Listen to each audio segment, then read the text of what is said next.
Is Late Night in the Midlands. I'm Michael Vera, and I'm about ready to bring on my two guests tonight who are going to share their wisdom of this extraterrestrial UFO phenomena. Maybe talk a little bit about what it all means and what disclosure would mean, if anything. To some of us, I've said it before, I don't know if we're ever going to get a president walking down the red carpet. And I still hear it, don't I? Yes, I do. Okay. There we go. Yeah, I don't know if we're ever going to get a president who's going to walk down the red carpet and spill all the beans. I never seen that as a possibility, even with Donald Trump. I don't think that he'd ever know. I don't think they'd let him know. I don't know if he could know all the truth about all that stuff. Maybe not. I don't know. But something tells me they're never going to be allowed to just spill the beans. Because then they have to admit they lied, in my opinion. But anyways, we'll talk about all that tonight. It would be nice. I'd love to see disclosure. I'd love to see the news taking it more serious. Even the fake news becoming real news. That would be great. It would, but I don't know. I don't hold my breath. But for all of us, all who are listening to this show, I think a good deal of you know that we're not alone, and that's why you take such an interest in these topics, just like I do. Now, let's go ahead. Now, don't forget the website is www.latenightinthemidlands.com. Go on over, become a member, be informed, and by all means, inform others. Looking forward to getting things rolling here. I've got Russ Kelka and Dr. Lisa Gallinier, I think, or Gallineau. She'll have to help me out with that one. But Russ is the leader in the disclosure movement, previously an active member of the disclosure lobby. Russ has now taken the reins for the U.S.-based disclosure effort. And he's convinced by overwhelming evidence of an extraterrestrial intelligence engaging the human race since 10 years old. He's come to the final conclusion that the only thing that will save this planet from self-destruction and allow the human species to advance our development amongst the stars is the formal acknowledgement of an extraterrestrial presence. It's called disclosure, and he's got hashtag disclosure there. A socio-cultural anthropologist, futurist, and experiencer, Lisa is committed to illuminating the truth about our extraterrestrial and extra-dimensional visitors, as well as challenging the truth embargo. She says she's always taken it for granted that contact with extraterrestrial life is looming on the horizon for humanity. As an optimist, she tends to see this as something that would be full of possibility and indeed the very thing we need rather than something to fear. I would agree with that. Whether it's going to be a good thing or a bad thing, I'm willing to take that chance. I want to. It's not that I want to know, because I do know. I feel like I know, but I want to see one. I want to meet one. Hey, if it's scary, let it be scary. But I'm ready. All right. So with that, folks, let's go ahead and bring Russell and Lisa on with us. I'm going to go ahead and dial up Russell, and then we'll add Lisa as well, and hopefully everything works well here tonight. Skype's been just horrible and to me. All right, Michael, it's Russ. Good to be with you. Hey, Russ, Lisa. Well, is it Doctor? Right? I am a doctor. Yes. Okay. Well, then I'll just say Russell and Doctor. Can you help me out with your last name there? My last name is Galarno. Galarno. Okay. All right. So, listen, I welcome you both to Late Night in the Midlands. It's great to have you. I'm looking Great forward to be here. I'm looking forward to talking with you both and really picking your brains about what you know about the UFO extraterrestrial phenomena. And I guess let's start with a little background. How did whoever wants to start out? How did you both get involved in this? What got you going in this direction? Yeah, I could take it, Okay. I guess, to boot here. And Michael, what I want to do before I even give just a brief description for Sure. your listeners is I want to set the tone here Okay. that is relevant to the rest of this conversation. And so I do welcome all of your listeners to please pay attention. For those of you that may remember a gentleman by the name of James Fox, who's still pretty big today, he's a UFO film producer. And he created two wonderful documentaries years ago. One was called Out of the Blue, and one was called I Know What I Saw. And he handed out copies of Out of the Blue to every member of the House. He knocked down on everyone's door. And it took him a week to do it. And he sent a personalized letter to every member's chief of staff. And he had some conversations with some that were keen on the UFO phenomenon, and some weren't and didn't know any more than the regular Joe on the street. But the quote is, and was sent to him by one of the chief of staffs, look, we cannot touch this subject matter unless the general public, our constituents, put enough pressure on us. Only then can we take action in helping to assemble the administration. So I just want everyone to take that and put that in their back pockets and understand that the public is one of the keys to unlocking this initiative. I am 31 years old. I am a business development executive in the marketing and advertising space, primarily for technology and SaaS platforms. SaaS is software as a service. My interest level in this issue dates back to when I was about 8 or 9 years old. My mother has been a science teacher for a very long time, so one can say that the sciences course throughout my veins and my blood. And her father, before he passed, had a lot of great interest in this subject as well. So one night we sat down, we watched Close Encounters of the Third Kind and E.T. on 2 separate occasions, and the mystique behind those 2 movies is what got my attention. My original grandfather passed on, and my grandmother remarried. And when she did, she married a United States Air Force veteran. And during the Korean War, which was between 1950 and 1953, he was a pilot, and he was stationed here in the country, down at Laredo Air Force Base in Texas. He was with 5 other crew members, and that military base, Michael, is now defunct. It hasn't been open for quite some time. But it was at the tail end of 53, probably 3rd or 4th quarter, that he was with about 4 or 5 crew members in a C-137 Stratoliner, which is a Boeing transport plane. And he was doing reconnaissance between Louisiana and Texas. And a craft flew out of the sky, circled their plane for about 30 seconds, and shot off. You know how the stories like these goes. Oh, yeah. And he got down to the ground, and being an Air Force vet, he was, of course, debriefed by Alphabet City. And he was sworn to secrecy through both signing documents and threats. Of course, when he told me the story at 10 years old, it didn't really matter to him anymore. That one story is what propelled me down what you call the rabbit hole, for lack of better terms. And allowed me to meet different people, talk to different experiencers, as well as researchers in this field, and do a lot of digging on my own. And my advocacy in all of this started about 2.5 years ago.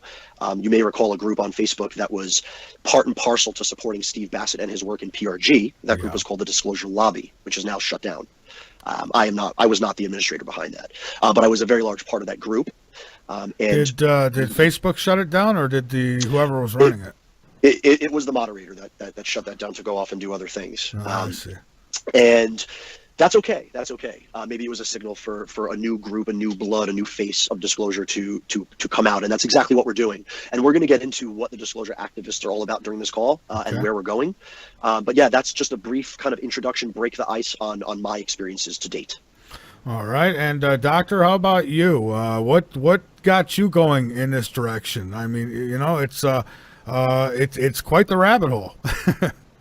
It is. And so I was born in 1969, and I grew up in the 70s and 80s and was exposed to all sorts of things, science fiction and paranormal and the mysteries of the cosmos and our planet. And I was always fascinated by all of those things.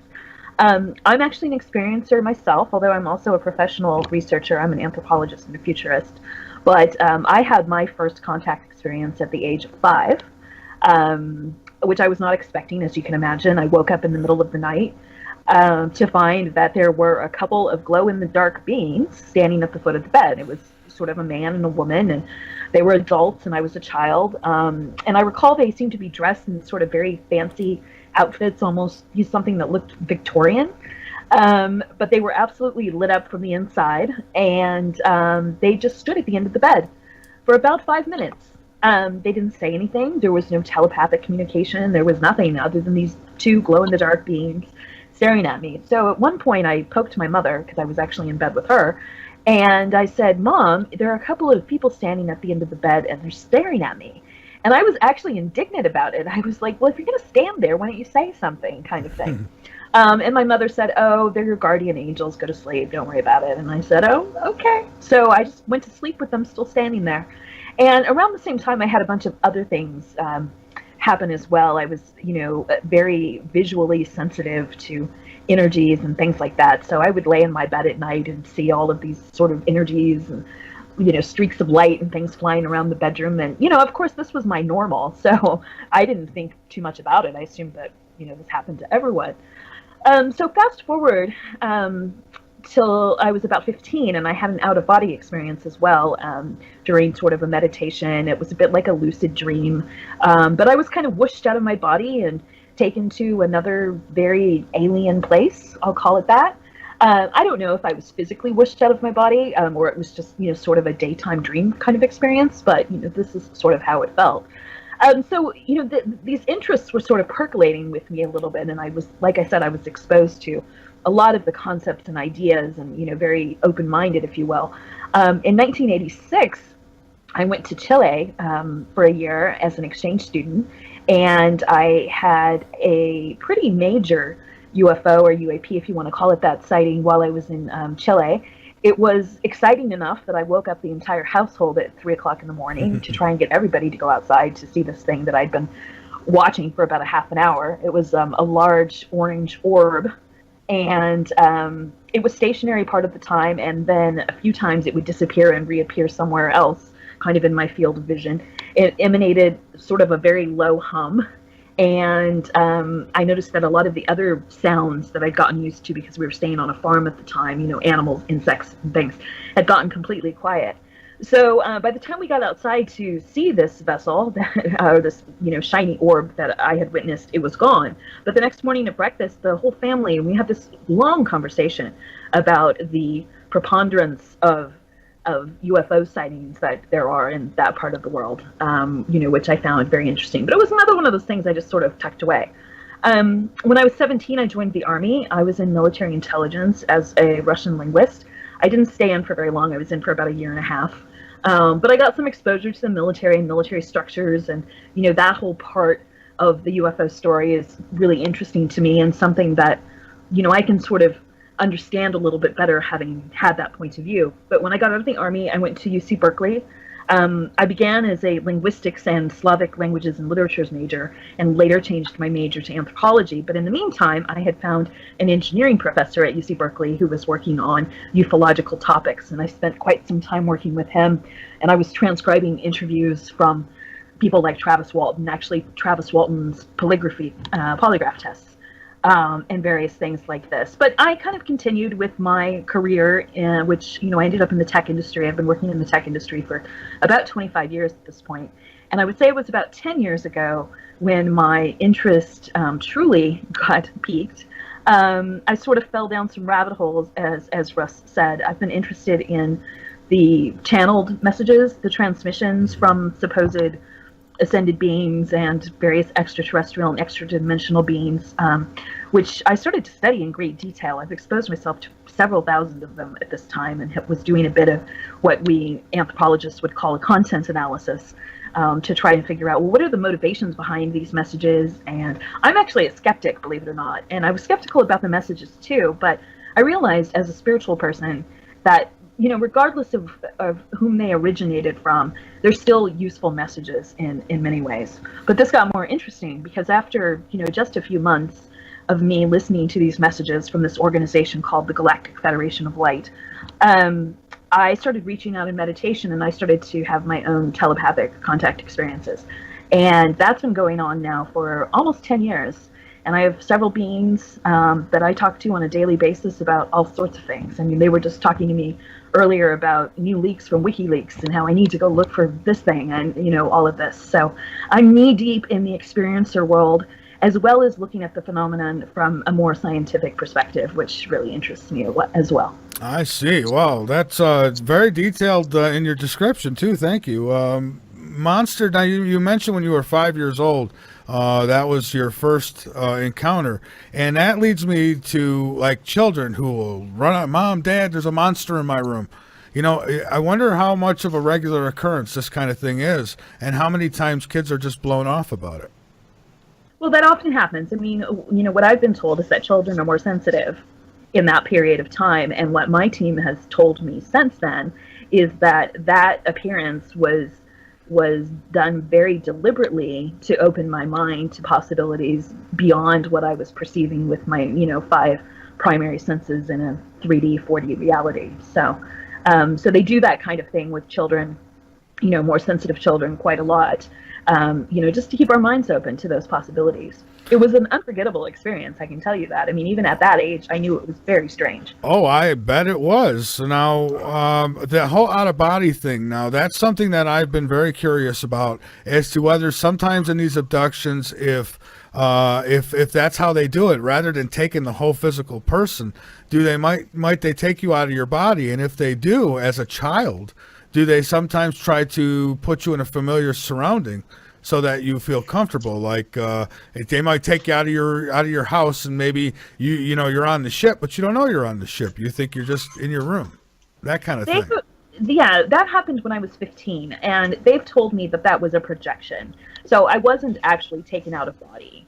Okay. They sort of created a temporary holographic reality for me to experience, for 30 minutes or so.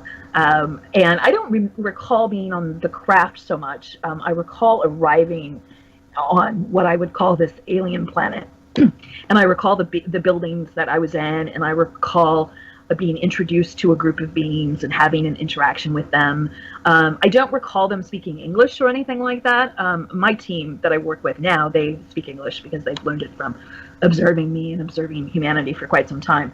But at that point, I was just sort of getting impressions about what was going on and not a whole lot of communication. But it was extremely visual, and very much like being in a dream state. But I wasn't asleep. It was qualitatively different from experiences of being asleep and dreaming. I see. And now you mentioned the Galactic Federation of Light. Now it's been a while since I've heard about that Galactic Federation of Light. So then this is I had doubts about it, but you're saying that this Galactic Federation of Light actually exists. It's real.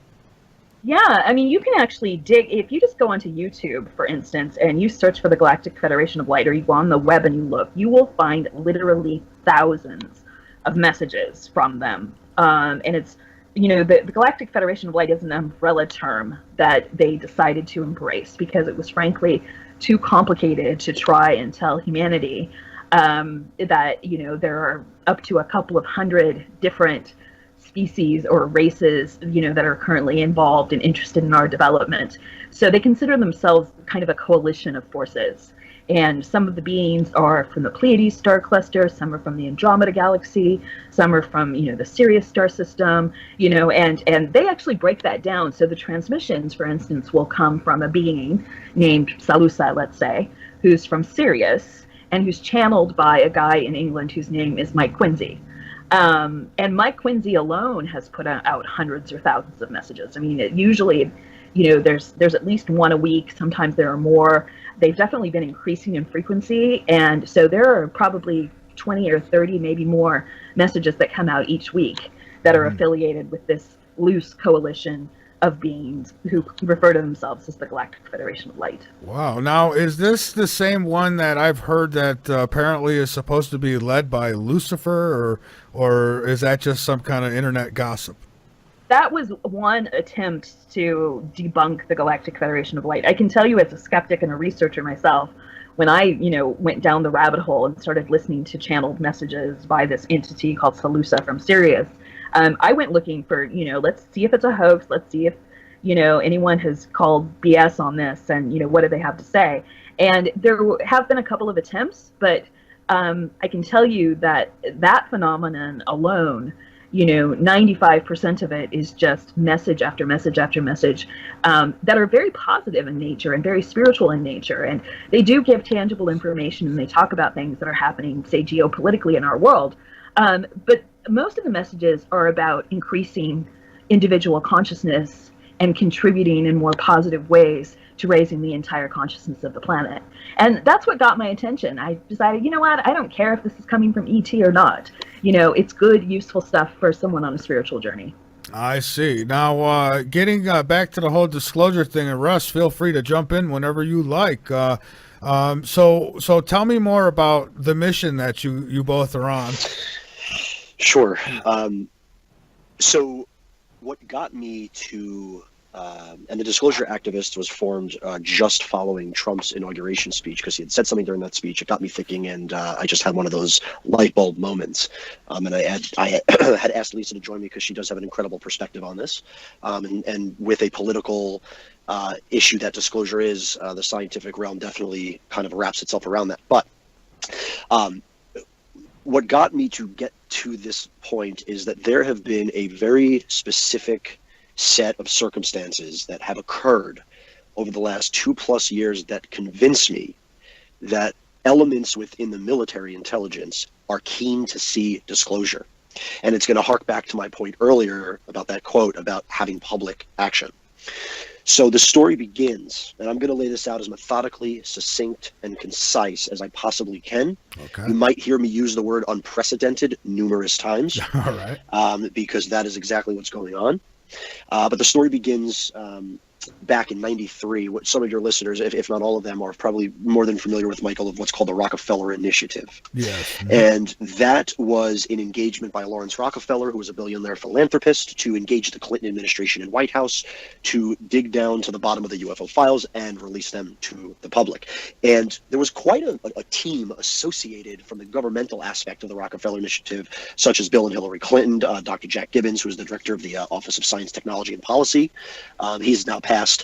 John Podesta, who you're going to hear about tonight, Webster Hubbell, Ron Pandolfi over the CIA, and then a bunch of other ones such as Al Gore, Leon Panetta, Mac McClarty, Bill Richardson, and George Stephanopoulos.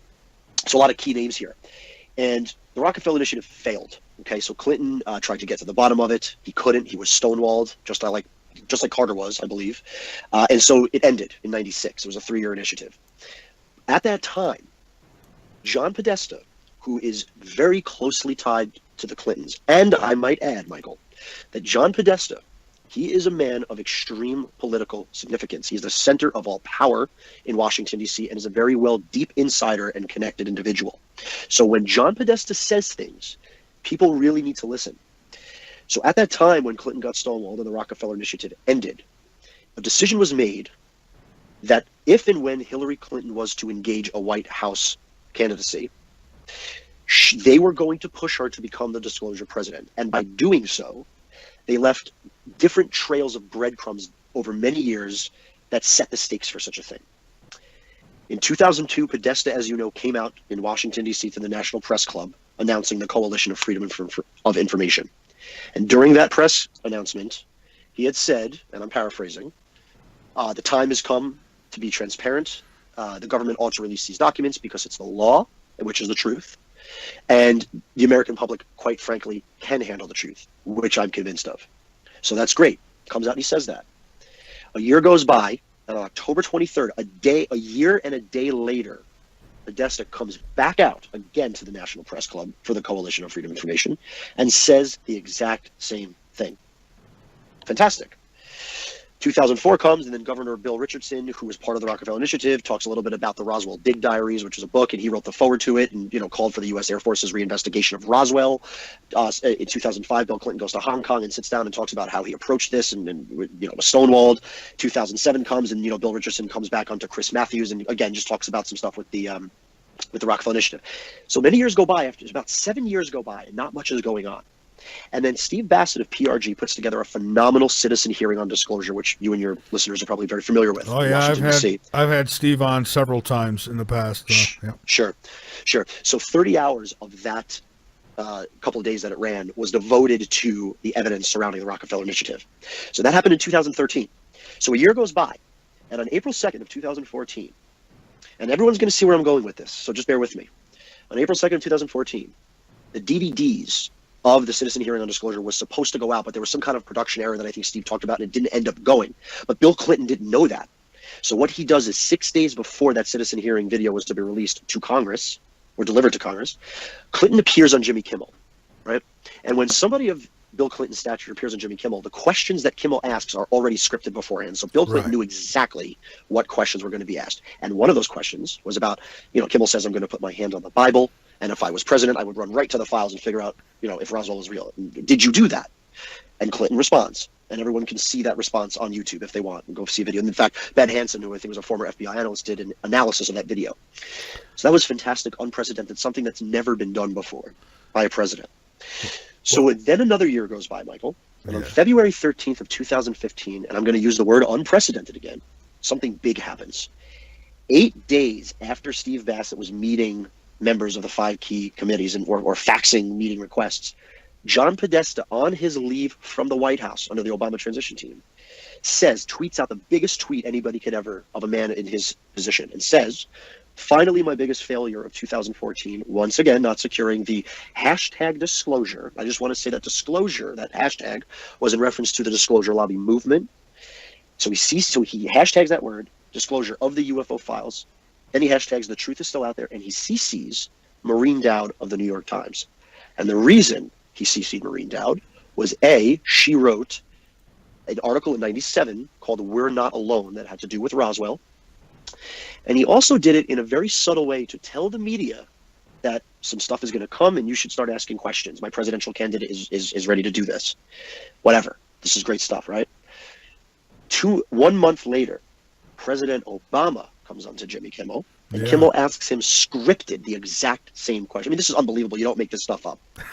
And he asks him the same question, and Obama answers in a way where he injects some humor into that response, but still sort of hints at that there's something there, right? He says, the aliens are in strict control of us. They won't allow us to talk. We're instructed to say these things if we come on TV. I mean, all these different things. I mean, funny, but hey, by the way, there's some truth in that, and the audience laughs, whatever, makes a joke about it. Then a couple months go by, and on September 29th, John Podesta does yet another tweet, and this was directed right to the media. So Lena Dunham, who everyone may know of as the main protagonist, if you want to call it that, on the HBO Girls, right? And for the record, Obama did say, he says laughingly, but he says, they won't let us tell you. Right. Exactly. Now, who those they are? Yeah. Well, we could speculate on that, and we're going to get there. So September 29th comes, 2015 we're in, and Podesta tweets out because Lena Dunham interviews Hillary Clinton to appeal to the millennial crowd to get those votes, and let's rock the vote for Hillary Clinton. And she doesn't ask her about aliens. So what Podesta does is he tweets out and he says, "Great interview, Lena Dunham, but Lena, ask her about aliens next time." 2 exclamation points. Hashtag the truth is still out there, and he CCs Hillary Clinton. Okay? So then October 6th comes, and exactly 1 week before Hillary's first critical Democratic debate, Clinton comes on to Stephen Colbert. And Colbert asks him about ETs, and Clinton goes through this whole spiel about how, if we could say something to ET, it's we want to cooperate, we want to be friends, we would expect to do something like that. And it kind of almost harks me back to the Reagan statement back, I think it was 87, to the United Nations, when even though what he said was due in part to his Star Wars Defense Initiative, he still says, "I wonder what would happen if we were faced from an outside alien threat, if the world would, unite and just drop all of our differences." There's key meaning behind all of this, right? Mm-hmm. December 30th comes of 2015, and Congress is out on holiday. So what John Podesta and Hillary Clinton decide to do is go to this small little town in New Hampshire called Conway, New Hampshire. And there was a reporter there, Damon Steer, who I've spoken to before, and he's for the Conway Daily Sun. And Hillary was there in 2008 when she was campaigning, and she didn't really talk to him about a UFO question there. He asked it. But she approaches him, and this was no coincidence. She approaches him in 2015, and he asks her the almost identical questions. And she says something that blew my mind. It's never been said before by a presidential candidate. She says she's going to make a task force if she's president to look into this, and send a task force to Area 51. But she says something else. She says, and by the way, I think we may have been visited before. We just don't know for sure. I mean, I could not even believe that. That is disclosure in my eyes. What I worried about, though, and I always have, is for me, I've never thought for a minute that you were ever going to get a president, no matter who it was, who's going to be able to come down that red carpet and tell us the truth, even if they know the truth. And sometimes these candidates will use that. I mean, and maybe they have good intentions, but I think once they get in there, sometimes their hands are tied behind their back. And so, I mean, it all sounds really good, but, are they going to come out and admit that they've lied for all these years? So you make a good point here, and this is something that will be part of this continuing story that I'm going to tell you. Okay. Grant Cameron happens to believe that the presidents are definitely read in. Steve Bassett doesn't believe that. I kind of sit somewhere in the middle of the two of them. I believe some presidents are told something, and some are not. And what that something is could simply just be, yes, Mr. Presidential Candidate, or yes, Mr. President, there is ETs, but that's all we can really tell you. Of course, it's speculation on my part. I don't really know.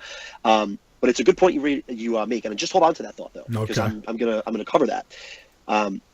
So December 15th happens, it's done. Now there's a new year. They wanted to see how much noise would be made, and there are some articles in mainstream media that come out about it, what Clinton said, but not enough substance.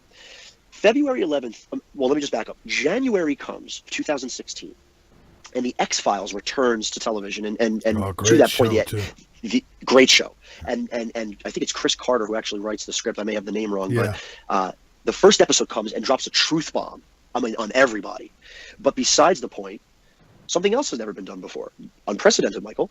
The Central Intelligence Agency comes out for the first time in, I can't even remember how long, an agency that has always used disinformation tactics to discredit UFO believers.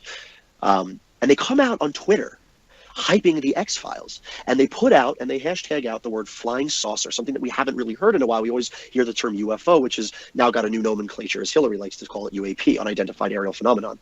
But they come out and they tweet 10 documents that would be appealing to Mulder and Scully if they were to investigate flying saucers. I mean, this is fascinating stuff. And the fact that they did almost a 360 turnaround on this, again, very unprecedented. So a month later in February, Obama comes back on TV, and this time he goes to the Ellen DeGeneres show. And there was a 6-year-old girl by the name of Macy, who a lot of people and your listeners might recall is a very intelligent little girl, very sweet, and she remembers all of the presidents and can recite them back. I mean, it's pretty cool stuff. But she quizzes him on what's called, the Book of Secrets, and asks him whether aliens are real. Now, this is his response, and I'm quoting this. "We haven't actually made direct contact with aliens yet." So 2 things here. One, that's the wrong answer, right? We actually have made direct contact. There's a plethora of evidence out there. And Lisa, at some point on this call, I would like her to talk about that scientific perspective. But he says the word direct. What does that mean? He could have said, we haven't made contacts at all. I mean, we don't even know if they're even real. He just says we haven't made direct contact, which to me means, did we make indirect contact with aliens? That's so right. he was very careful. And when a president says something, he has to be careful with what he says. So the fact that he didn't even use the word contact at all was very appealing to me and caught my ears. So many months pass, and Podesta comes on different platforms and stages. He goes to Vegas. He's interviewed by Steve Celebes, and reaffirming Clinton's thing about going into Area 51 and looking into the ET issue. Then Clinton goes on to Kimmel and finally gets asked the same thing, and she's going to look into it and was very serious about it. So there's a couple things that happen right now. Something else happens after all of this stuff. Clinton loses, right? She's got a disgraced president of a husband, right? And she's also got a disgraced presidential election that she just lost. 2 days after Clinton loses the election, and Steve might have alluded to this on your show at some point, but Steve, being in the business for 20 years and vetting a lot of people and forming a lot of relationships, gets an encrypted text message on what's called the Signal app. I actually have it on my phone as well. It's a text end-to-end encryption when you're texting somebody. And this person, who's known to Steve Bassett, works directly at the Pentagon in the USAP programs, unacknowledged special access programs, where the ET issue sits. And it just so happens that this person is within this group. Let's just use the word Majestic 12 just to kind of give context. They sit in this group at Military Intelligence, the Pentagon, that is specifically responsible for managing the ET issue. And I don't have the text message in front of me, so again, I have to paraphrase. But from what I recall, this person texted Steve in a one-directional text that said, "We're ready for this. If you can create a situation where the SecDef, i.e. the Secretary of Defense, is approached," and he didn't refer to who should be approaching him, "then once the Secretary of Defense is approached, a situation can be created where the Secretary of Defense doesn't know anything about the ET issue. They're not read in. So that's when the Secretary of Defense will get asked by the ET issue. He'll turn back around to the people that work under him in the Pentagon and say, well, can someone tell me what the hell is these people talking about with the ET issue? Is there something going on?" That's when this person said to Steve, "We are ready to support the Secretary of Defense with the resources that he needs to cut a deal with the White House and make the disclosure announcement. We want it done under Obama. Now, he didn't say that they did not want it under Trump. They were just hoping Obama would do it. And that's why a lot of the disclosure lobby movement was focused on trying to get Obama to do it. But he did it. That's fine. But the fact that this Pentagon person said that is not only bizarre, but it's extremely telling about the hearts that are changing within the military. Now, here's something else your listeners may know. So your listeners may have heard some of these things I'm saying in bits and pieces. I'm going to tie this all together cohesively. As you know, the whole is greater than the sum of its parts, Michael, as the saying. Okay, well, Aristotle said that. I'm not rushing you, so go ahead. I want details. Sure. Yeah. No, and detail is good. Yes. So the guy says this to Steve. That's fantastic. Now, we have an organization that Lisa referred to earlier, about 20 minutes ago, Wikileaks. Wikileaks happened to break in or get John Podesta's emails. Now, I am convinced it wasn't the Russians at all. That was just smoke and mirrors. I happen to believe that there is a group inside the Pentagon. Let's call them the Alliance, if you will. I'm just trying to come up with easy terms here. These are men and women. I know a lot of people have disregard and disrespect for our government because they think that they're extremely corrupt, and there are elements that are. But people need to understand that there are good people in military and the Pentagon. And so I believe that there's a group of people in the Pentagon that manage all this that wanted to not see Clinton get into office. They didn't want any kind of dynasty running the country. And so they are the ones, the Americans, that gave WikiLeaks Podesta's emails. Now, the interesting thing about Podesta's emails is this. What we learned is that a guy by the name of Tom DeLonge, who is a rocker from Blink-182, he was the lead singer. Most of your listeners should be aware of who Blink-182 is. I grew up listening to them. They're a punk rock band, or let's say alternative rock. Yeah. They weren't my first choice of music, but they were talented. And so Tom DeLonge leaves Blink-182 to pursue the UFO issue because he's got a lot of passion, kind of like myself. And being that he is a celebrity, okay, quote unquote, he pitched a story to the Pentagon on how disclosure should happen in his own eyes, right, through documentaries and books. And we learn all this in WikiLeaks. But there's some interesting emails I picked out tonight that I want to read to you. They're not that long, okay, so just bear with me. Tom DeLonge emails John Podesta on January 25th, 2016 at 16:04, which is 4:04 p.m. Eastern Standard Time. And the subject is General McCasland. Now, this is what it says, and I'm quoting this. He mentioned he's a skeptic, and skeptic is in quotes. He's not. I've been working with him for 4 months. I just got done giving him a 4-hour presentation on the entire project a few weeks ago. Trust me, the advice has already been happening on how to do all of this. He just has to say that out loud, meaning that he's a skeptic. But he is very, very aware.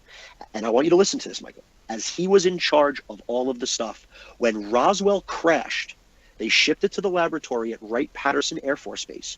General McCasland was in charge of that exact laboratory up to a couple years ago. He not only knows what I'm trying to achieve, he helped assemble my advisory team.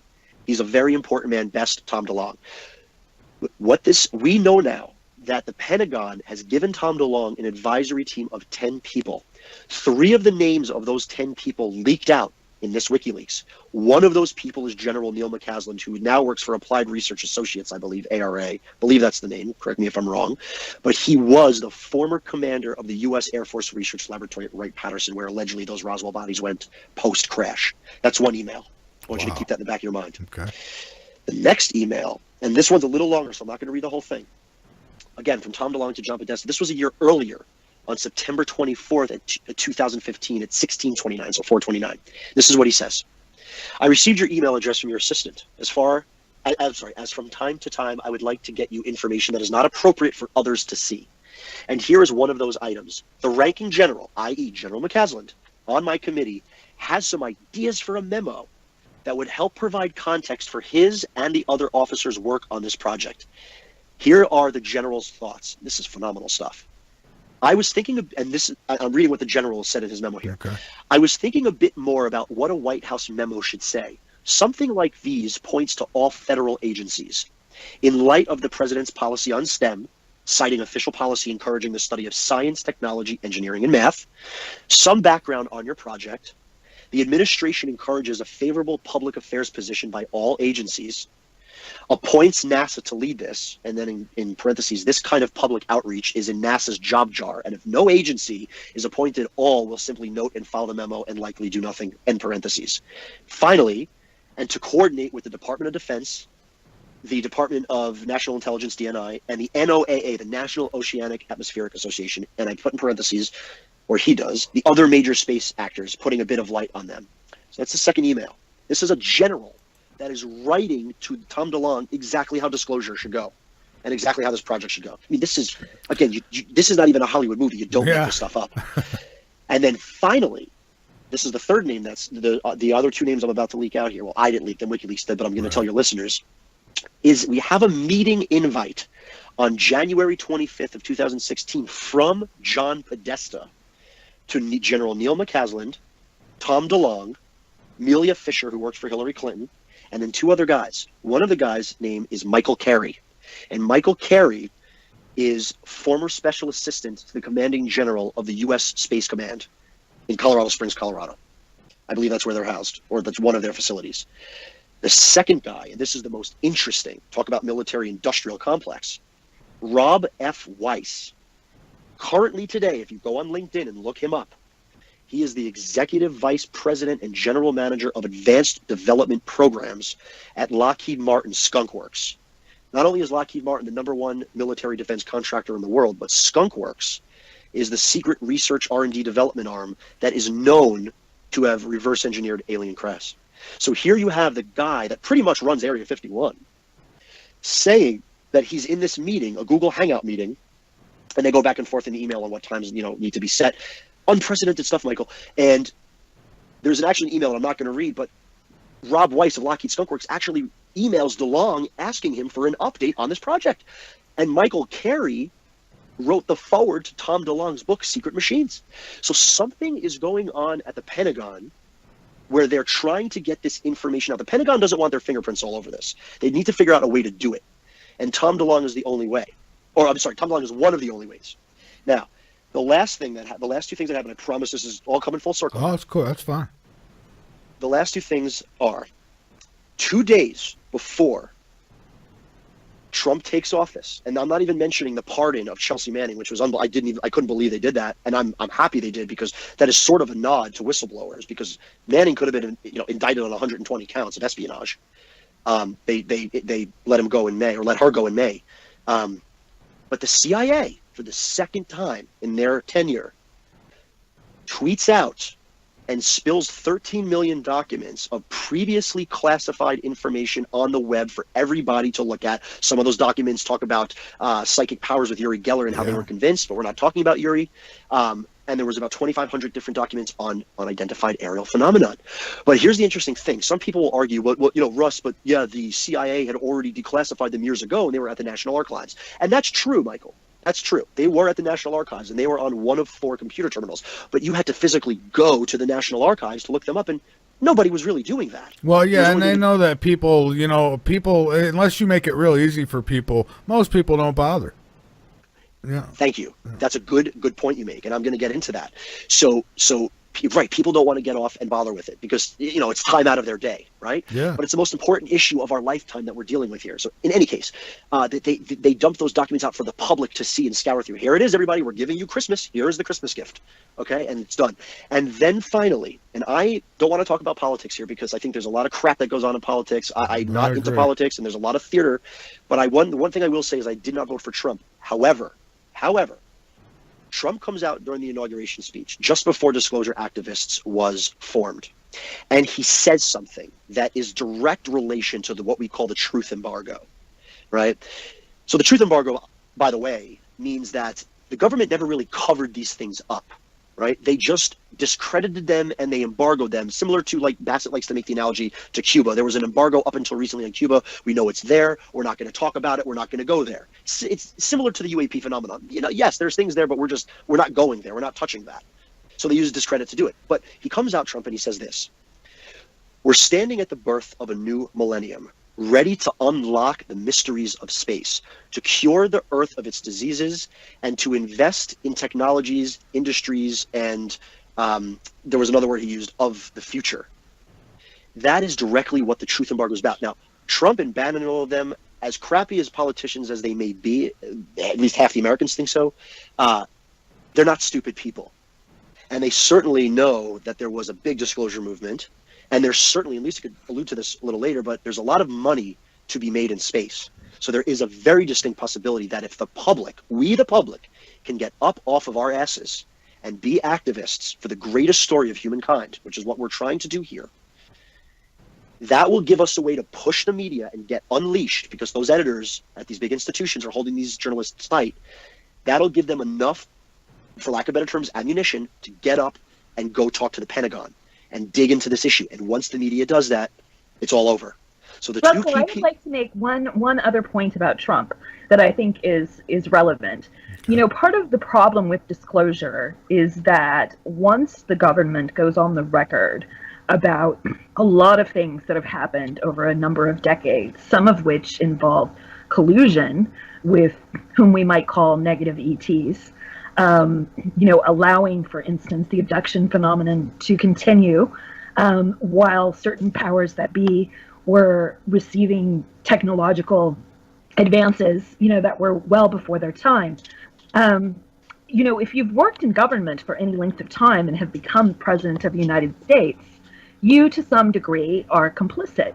The thing that's different in this particular case is that Trump has never worked in government before. That's correct. So Trump could be in a position, and I didn't vote for Trump either, but he could be in a position where he will say, look, none of this is my fault, and I'm going to be the hero, right? Because he likes to be the hero.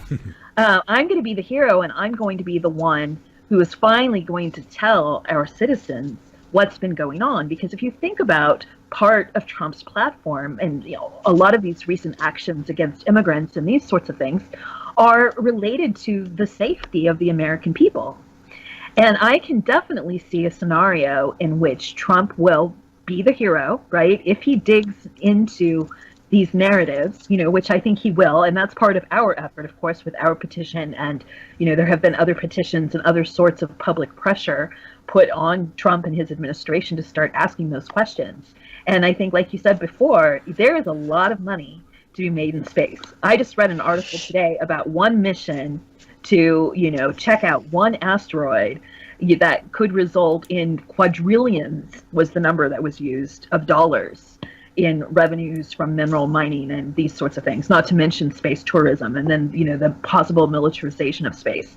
You know, Trump wants to build a wall with Mexico. I can imagine, you know, he may go back to the Reagan era and say, you know, we need to go full bore with you know, the Star Wars missile systems and all of these kinds of things. So that's kind of the narrative that I can see potentially happening, and how he would explain it to the public.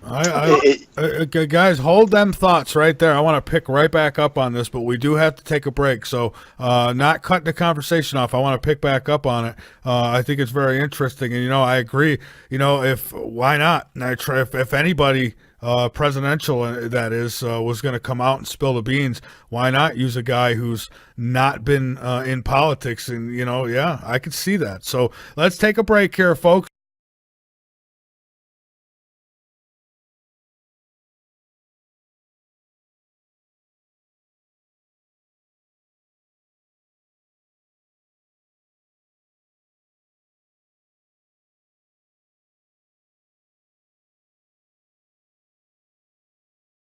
Let's get back to it. My guest, Russ Kelka, and we've got Dr. Lisa Gullinier. I know I'm chopping that all up again. See, I took too much time in between saying it now, so I apologize, Doctor. That's say it one more time for me.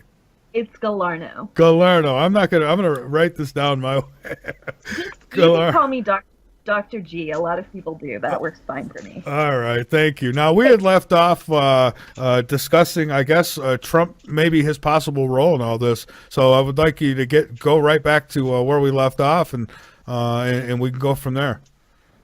Well, I would just say I think that there are multiple scenarios for disclosure happening potentially this year, perhaps, you know, the first half of this year. And I think that's something, you know, that we contemplate. One thing, you know, could be, as we said, that the Trump administration will become very interested. I mean, they're doing a lot of budget cutting and, you know, really looking at various agencies and their budgets. And I'm sure the black budgets will come to their attention. I hope and, so. presidents also have the ability to reclassify any documents that they choose to reclassify. So even if President Trump hasn't achieved, what they might call cosmic top secret clearance, he still has the executive authority to reclassify pretty much whatever he wants, unless they can figure out a way to keep it hidden. I think he's tenacious enough to do so. So that's one potential scenario. There are other world governments that have already disclosed to some degree or another, or at the very least have, been in a process of soft disclosure. So governments like the UK and Mexico, South American governments, all sorts of governments, even the Vatican and the Dalai Lama have talked about ETs and, all of these kinds of things. Yeah, I think the Pope said that they'd be willing to baptize them. I'm sure they would. Yeah, I'm sure they He would. did say that. Yeah. I don't see ET going to the Vatican to get baptized should they arrive. But anyways. Well, as far as I can tell, ET, for the most part, benevolent ETs are advanced spiritual beings, so they've got their own sort of thing going with that. But I also think the whistleblowers and the leaks are definitely another possibility. It's been speculated widely in disclosure circles for quite some time that both Edward Snowden and Julian Assange have what you might call the ET files. And some of that stuff, yes, came out in the Podesta email dumps, but there's reason to believe there's a lot more, So what could motivate WikiLeaks to finally come out with this? Well, as Russell was saying earlier, Assange is about to get kicked out of the Ecuadorian embassy, so he could make some decisions that he might not otherwise make. The other possibility, which I find to be fairly likely, is that the incidence of mass UFO/UAP sightings will increase. They already are increasing. There's been, several percentage point increases over the last couple of years in sightings documented by organizations like MUFON. The crop formations, there are several hundred of those every year, and they tend to be ignored, which is interesting because at one point there was some debunking done, and a couple of guys went out in a crop field with boards and rope and managed to make some, frankly, pretty ugly crop circles, but they managed to do it. So a lot of, scientifically minded, technically minded, engineering focused people who, are very intelligent and very curious about these issues tend to ignore them. And I'd like to just spend a few minutes talking about why that is. Sure. I hear all the time in these conversations that I have with people, and I do a lot of writing on publications like Medium and other places as well, and I write about these issues and the evidence, and I still get constantly from people, there are a couple of arguments they like to give me. One argument is that there is no proof. There's absolutely no proof. And, so we start talking about evidence, and I say, well, what do you mean there's no proof? Well, there's no evidence. Well, what do you mean there's no evidence? There's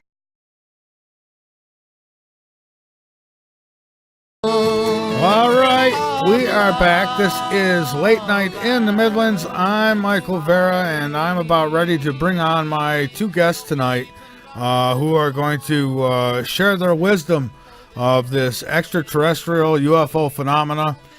Maybe talk a little bit about what it all means and what disclosure would mean, if anything, to some of us. I've said it before. I don't know if we're ever going to get a president walking down the red carpet and I still hear it, don't I? Yes, I do. Okay. There we go. Yeah, I don't know if we're ever going to get a president who's going to walk down the red carpet and spill all the beans. I never seen that as a possibility, even with Donald Trump. I don't think that he'd ever know. I don't think they'd let him know. I don't know if he could know all the truth about all that stuff. Maybe not. I don't know. But something tells me they're never going to be allowed to just spill the beans. Because then they have to admit they lied, in my opinion. But anyways, we'll talk about all that tonight. It would be nice. I'd love to see disclosure. I'd love to see the news taking it more serious. Even the fake news becoming real news. That would be great. It would, but I don't know. I don't hold my breath. But for all of us, all who are listening to this show, I think a good deal of you know that we're not alone, and that's why you take such an interest in these topics, just like I do. Now, let's go ahead. Now, don't forget the website is www.latenightinthemidlands.com. Go on over, become a member, be informed, and by all means, inform others. Looking forward to getting things rolling here. I've got Russ Kelka and Dr. Lisa Gallinier, I think, or Gallinew. She'll have to help me out with that one. But Russ is the leader in the disclosure movement, previously an active member of the disclosure lobby. Russ has now taken the reins for the U.S.-based disclosure effort, and he's convinced by overwhelming evidence of an extraterrestrial intelligence engaging the human race since 10 years old. He's come to the final conclusion that the only thing that will save this planet from self-destruction and allow the human species to advance our development amongst the stars is the formal acknowledgement of an extraterrestrial presence. It's called disclosure, and he's got hashtag disclosure there. A socio-cultural anthropologist, futurist, and experiencer, Lisa is committed to illuminating the truth about our extraterrestrial and extra-dimensional visitors, as well as challenging the truth embargo. She says she's always taken it for granted that contact with extraterrestrial life is looming on the horizon for humanity. As an optimist, she tends to see this as something that would be full of possibility and indeed the very thing we need rather than something to fear. I would agree with that. Whether it's going to be a good thing or a bad thing, I'm willing to take that chance. I want to, it's not that I want to know, because I do know. I feel like I know. But I want to see one. I want to meet one. Hey, if it's scary, let it be scary, but I'm ready. All right. So with that, folks, let's go ahead and bring Russell and Lisa on with us. I'm going to go ahead and dial up Russell, and then we'll add Lisa as well. And hopefully everything works well here tonight. Skype's been just horrible and to me. All right. Michael, it's Russ. Good to be with you. Hey, Russ, Lisa. Well, is it doctor? Right? I am a doctor. Yes. Okay. Well, then I'll just say Russell and doctor. Can you help me out with your last name there? My last name is Galarno. Galarno. Okay. All right. So, listen, I welcome you both to Late Night in the Midlands. It's great to have you. I'm looking Great forward. to be here. I'm looking forward to talking with you both and really picking your brains about what you know about the UFO extraterrestrial phenomena. And I guess let's start with a little background. How did whoever wants to start out? How did you both get involved in this? What got you going in this direction? Yeah, I could take it. Okay. I guess to boot here. And Michael, what I want to do before I even give just a brief description for Sure. your listeners is I want to set the tone here Okay. that is relevant to the rest of this conversation. And so I do welcome all of your listeners to please pay attention. For those of you that may remember a gentleman by the name of James Fox, who's still pretty big today. He's a UFO film producer, and he created two wonderful documentaries years ago. One was called Out of the Blue, and one was called I Know What I Saw. And he handed out copies of Out of the Blue to every member of the House. He knocked down on everyone's door. And it took him a week to do it. And he sent a personalized letter to every member's chief of staff. And he had some conversations with some that were keen on the UFO phenomenon, and some weren't and didn't know any more than the regular Joe on the street. But the quote is, and was said to him by one of the chief of staffs, "Look, we cannot touch this subject matter unless the general public, our constituents, put enough pressure on us. Only then can we take action in helping to assemble the administration." So I just want everyone to take that and put that in their back pockets and understand that the public is one of the keys to unlocking this initiative. I am 31 years old. I'm a business development executive in the marketing and advertising space, primarily for technology and SaaS platforms. SaaS is software as a service. My interest level in this issue dates back to when I was about 8 or 9 years old. My mother has been a science teacher for a very long time, so one can say that the sciences course throughout my veins and my blood. And her father, before he passed, had a lot of great interest in this subject as well. So one night we sat down, we watched Close Encounters of the Third Kind and E.T. on two separate occasions, and the mystique behind those two movies is what got my attention. My original grandfather passed on, and my grandmother remarried. And when she did, she married a United States Air Force veteran. And during the Korean War, which was between 1950 and 1953, he was a pilot, and he was stationed here in the country, down at Laredo Air Force Base in Texas. He was with 5 other crew members, and that military base, Michael, is now defunct. It hasn't been open for quite some time. But it was at the tail end of 53, probably third or fourth quarter, that he was with about 4 or 5 crew members in a C-137 Stratoliner, which was a Boeing transport plane. And he was doing reconnaissance between Louisiana and Texas. And a craft flew out of the sky, circled their plane for about 30 seconds, and shot off. You know how the stories like these goes. Oh, yeah. And he got down to the ground, and being an Air Force vet, he was, of course, debriefed by Alphabet City. And he was sworn to secrecy through both signing documents and threats. Of course, when he told me the story at 10 years old, it didn't really matter to him anymore. That one story is what propelled me down what you call the rabbit hole, for lack of better terms, and allowed me to meet different people, talk to different experiencers, as well as researchers in this field, and do a lot of digging on my own. And my advocacy in all of this started about 2.5 years ago. You may recall a group on Facebook that was part and parcel to supporting Steve Bassett and his work in PRG. That group was called the Disclosure Lobby, which is now shut down. I was not the administrator behind that, but I was a very large part of that group. And did Facebook shut it down?